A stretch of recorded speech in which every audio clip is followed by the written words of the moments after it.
और मैं उनको चैलेंज के साथ कहता हूं आगे फिर आपकी।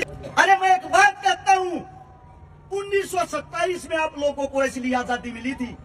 कोई भी सरकार हो, बीजेपी, कांग्रेस, जेजेपी, आम आदमी, कोई भी हो, सब आप लोगों के ऊपर सट्टा खेलती है।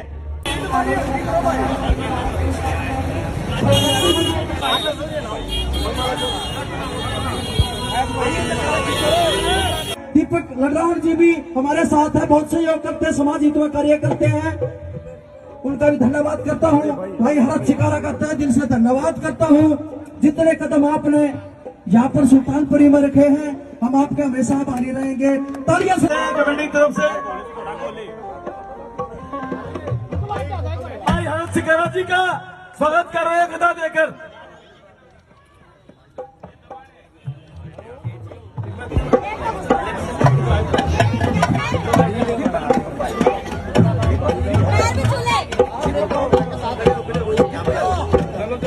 हो सकता है मैं गलत हूं। दीपक मेरा बड़ा भाई है, मेरे ही गांव से है। हमारा सरकारी स्कूल भाई के घर का होया करता है। इनकी उंगली पकड़ के हमने चलना सीख गया है। मैं वो खुशनसीब इंसान हूं कि हमारे गांव ने जातिवाद कभी नहीं देखा। और मेरा मानना है अगर हमारे से कोई एक दिन भी बढ़ा तो हमारे पिता समान है। मेरे भाई ने मेरे को 11,000 रुपए से जो मेरा सम्मान किया है, मैं आज तक कभी भी समाज का पैसा घर लेके नहीं गया हूं। मेरा बड़ा भाई इन्होंने सम्मान किया, वो मैंने सम्मान के साथ अपने पास रख लिया। लेकिन वे 11,000 रुपया मेरे हो गए, मेरी इच्छा में उनका क्या करूं दीपक भाई। उनमें 5100 रुपये मिला के 16,100 रुपये मेरे भाई को सौंपता हूं। जिस भी गरीब कन्या की शादी आपकी नजर में उसको कन्यादान डाल देना। तालियां बजा दे, तालियां, बहुत बढ़िया। पहले तो इनको संभालो भाई साहब। अब बात आती बाबा साहब की। हाथ जोड़ के विनती है 2 मिनट के लिए हम बाबा साहब को याद करेंगे। इसलिए उनकी जयंती के उपलक्ष्य में यह प्रोग्राम हो रहा है। साल में एक बार जयंती आती है, आप लोग उनको याद करके अपने घर चले जाते हो, फिर भूल जाते हो बाबा साहब ने क्या किया। इसलिए आप सबसे एक विनती है, सिर्फ 2 मिनट के लिए उस बाबा साहब को याद करेंगे और उनके बारे में सुनना। आज आप लोग यहाँ बैठे हो ना, वो इन्हीं की देन है। 14 अप्रैल 1891 में एक महान हस्ती बाबा भीमराव जी जब हमारे बीच में आए, जन्म लिया, उससे पहले का अगर मैं आप लोगों को माहौल बता दूं, आपकी आंखों से आंसू नहीं खून आएंगे। इतना भयंकर जातिवाद था, इतनी नफरत थी एक दूसरे लोगों से। अगर आज भी आप किसी भी गांव का इतिहास देखोगे, गांव के बाहर, गांव के चारों ओर दलित समाज के मकान मिलेंगे। सबसे पहले तो मेरी बातों में गलती ढूंढने की कोशिश मत करना, क्योंकि मैं जो बोलता हूं बेबाक होके बोलता हूं। आपका बच्चा हूं, आपका बेटा हूं, आपसे ज्यादा मानता हूं बाबा साहब को। इसलिए मैंने 307 उन गरीब बेटियों की शादी करवाई जिनके मां नहीं, बाप नहीं। उनमें से 280 बेटियां दलित समाज से थी। मैं 60 बहनों का भात भर चुका हूं, कोई वाल्मीकि समाज की, कोई जाटव समाज की, कोई कश्यप समाज की, क्योंकि जिनके घर पर पटने चढ़ने के लिए भाई नहीं था, मैंने ये कहा मेरी बहन किसी भी वक्त याद कर लेना, मैं खड़ा पाऊंगा। उसका कारण ये बाबा साहब है। जब मैंने इनको पढ़ा, आज भी लोग इनको जातिवाद की नजर से देखते हैं, बड़ा दुर्भाग्य है। मैं आप लोगों को वो हालात, वो मंजर याद दिलाता हूं। 1891 से पहले मैं बात कर रहा था, गांव के बाहर चारों ओर हमारे दलित समाज के मकान मिलेंगे, क्योंकि जिस वक्त मुगल हमारे ऊपर हमला करते थे, साहूकार लोग बीच में छुप जाते थे और चारों तरफ से ये सोचते थे दलितों को लूटने दो, पिटने दो। जब इनको लूटा जाएगा, तुम्हारे तक आंच आएगी, हाहाकार मचेगी, तब आप लोग जग जाओगे, अपने धन को छुपा लेना। आप लोगों को याद नहीं होगा, शायद किसी ने पढ़ा होगा तो याद होगा, आप लोगों को बता दूं, हमारी जो बहन बेटियां, हमारे बच्चे, उनके साथ पता क्या दीन दशा की जाती थी। गांव के अंदर दलित समाज की एंट्री बैन थी। अगर गांव के अंदर कोई दलित प्रवेश करेगा, उसके गले में जेवड़ी डालकर पीपी लटका देते थे प्लास्टिक की, इसकी लाल जमीन पर गिर के जमीन दूषित ना हो, और उसके पीछे झाड़ू बांध देते थे, इनके कदमों से जमीन दूषित ना हो। वो झाड़ू पीछे पीछे उन पैरों को, उन चरणों को साफ करता हुआ चलता था। मेरा दलित समाज किसी के घर जाके पानी पीना तो दूर, किसी की दर पे नहीं बैठ सकता था। मैं आप सबसे पूछना चाहता हूं, सभी के अंदर हार्ड मांस खून है, कपड़े निकाल के नंगा खड़ा कर दो, मैं चैलेंज करता हूं, किसी की शक्ल देख के कोई किसी की जाति बता दे तो। और उसके बाद वो जो पानी पीने पे रोक थी, हमारी जो बच्चियां थी उनके साथ जो दरिंदगी होती थी, अगर किसी बच्ची का हाथ कहीं से गलती से टच हो जाए, नग्न अवस्था में करके उसको कोड़े मार मार के तड़पा कर उसकी जान निकाल ली जाती थी। हालात है इस देश के। जब बाबा साहब पैदा हुए, बाबा साहब स्कूल में गए, बाबा साहब के पिताजी राम जी उनको स्कूल उंगली पकड़ के लेके गए, तो मास्टर जी हाथ जोड़कर खड़ा हो गया। यहां सब उच्चतम जाति के लोग पढ़ते हैं। बाबा साहब के पिताजी बोले, ये उच्चतम जाति कौन सी है? मैंने तो मनुष्य जाति पढ़ा था, मेरे को मेरा बच्चा पढ़ाना है, लिखाना है।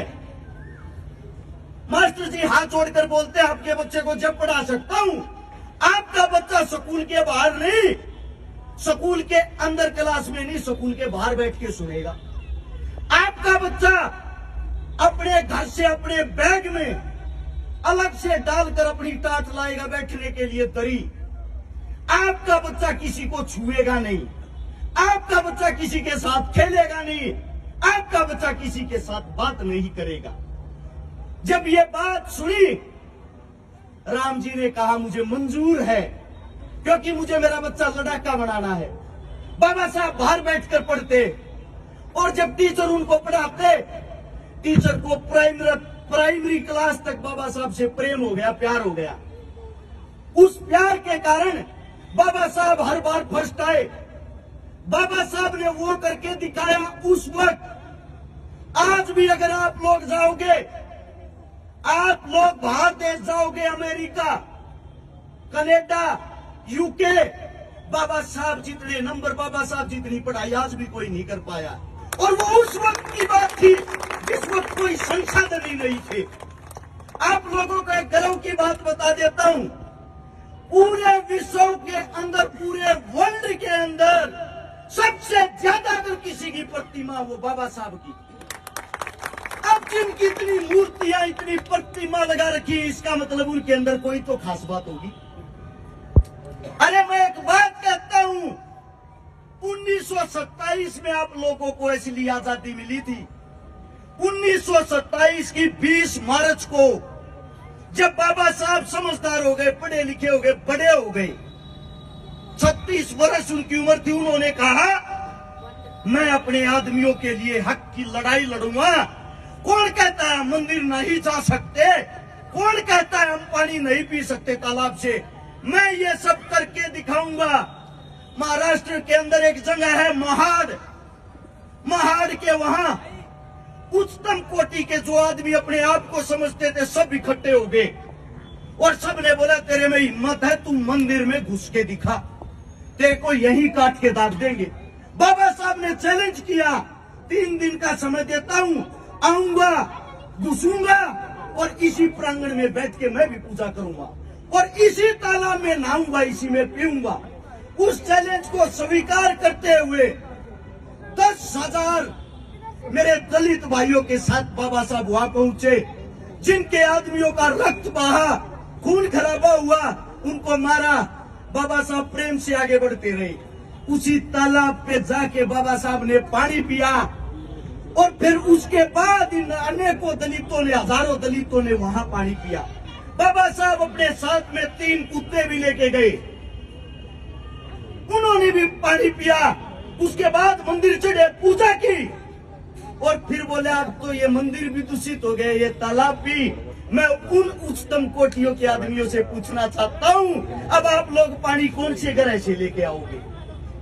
उन्होंने बताया इस पृथ्वी के ऊपर जिसने जन्म लिया है, जीव जंतु पशु इंसान सबका बराबर का हक है, बराबर का दर्जा है।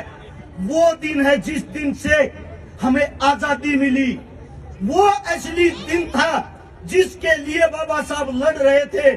उनका पूरा का पूरा जीवन इस लड़ाई में समर्पित हो गया। लेकिन दुख एक बात का है, 1956 में 6 दिसंबर को बीमारी के कारण बाबा साहब अपनी लड़ाई अधूरी छोड़ के चले गए।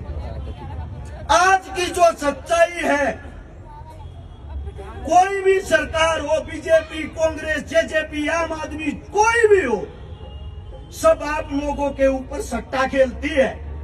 और आप लोगों की गिनती किस चीज में करती है? आप लोगों की गिनती किस चीज में करती है पता है? इनको शराब पिला के खरीद लेंगे, इनको पैसों से खरीद लेंगे। अरे हिंदुस्तान के अंदर जिसकी सबसे ज्यादा जनसंख्या हो, हिंदुस्तान के अंदर जिसका सबसे ज्यादा मजबूत भाईचारा हो, आप लोगों ने साक्षात्कार भगवान के दर्शन कर रखे हैं। कम से कम इसकी लाज रखते हुए क्या दोबारा से हमारे बीच से कोई बाबा साहब नहीं निकल सकता? क्या दोबारा से वही प्रेम, वही भाईचारा बनाने वाला नहीं निकल सकता? मुझे दुख है, मैं किसी की दर पे जब मदद के लिए जाता हूं, जब मैं किसी की मदद करता हूं, मेरी टांग खिंचाई करने वाले इसी समाज से 1000 आ जाते हैं, साथ देने वाला नहीं आता। और बाद में बोलते हैं ये तो हमारी जाति की व्यक्ति थी, हमें करना चाहिए था। और मैं उनको चैलेंज के साथ कहता हूं, आगे फिर आपकी जाति की बेटी होगी, मैं आप लोगों को फोन करके बताऊंगा, आगे कर देना। मेरी तो सभी जाति है, सभी बेटी है, सभी बहन है, सभी माताएं हैं। आप सबसे मैं गुजारिश करता हूं, जिसके लिए आप यहाँ पे एकत्रित हुए हो, मैं वे सत्यता बता रहा हूं जो बाबा साहब की थी। यहाँ उठ के पल्ला झाड़ के अपने घर मत जाना, इनसे कुछ सीखना और इनसे सीखने के बाद इस समाज को सिखाने की कोशिश करना। जब आप अपने बच्चों के बीच से ये जातिवाद का कीड़ा मार दोगे, उस दिन समझ जाना हमारी तरक्की को कोई नहीं रोक सकता। अब एक नारा बाबा साहब का वहां तक जाना चाहिए, ऊपर तक उनको आवाज सुननी चाहिए। तेरे भगत आज भी कहीं तेरे को याद कर रहे हैं, तैयार हो? बोलो जय भीम, जय जय जय जय जय भीम। सभी साथियों का धन्यवाद। कोई गलती